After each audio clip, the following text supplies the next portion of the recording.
Good morning, students.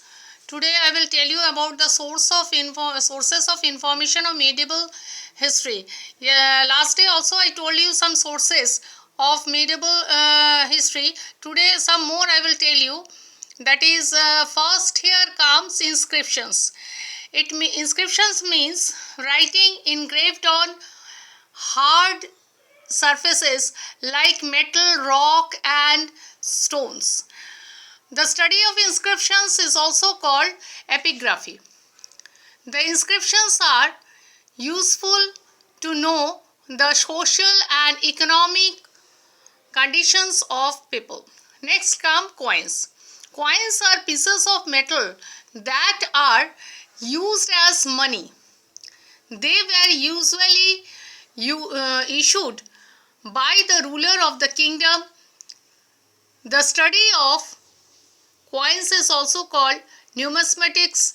Coins help a historian classify any doubts they have about dates and events.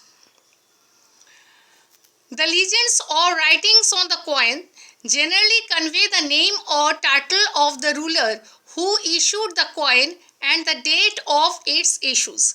Some rulers even exhibit the dynastic emblem on their coins.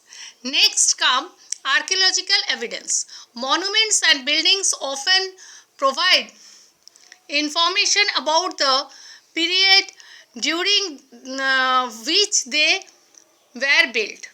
Temples, palaces, and mosques can tell us not only the religious practices but also about the political, economic, and social condition of that time.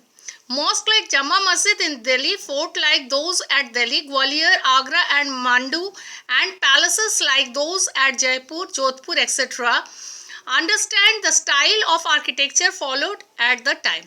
Next come paintings. Paintings are the important sources of information, especially for the medieval period of Indian history. They illustrate the artistic progress of the time. The paintings serve as a record of the lines of descent of kings and nobles. They also tell us about the nature of society, the way of dressing, the customs followed important evidence, the life of common people along with other features of that period. Next come literary evidence. Literary evidence consists of historical writings, biography, plays, and novels.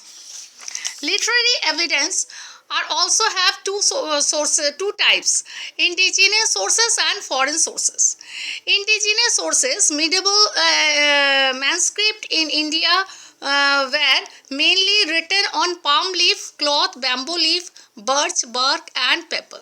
The manuscript deal with a wide variety of subjects such as religion, philosophy, system of science, arts, and literature. Next come foreign sources. Medieval India saw several foreigners entering the land as a traveler, as a student, as a pilgrimage, like Al-Biruni, Ibn Battuta, Marco Polo.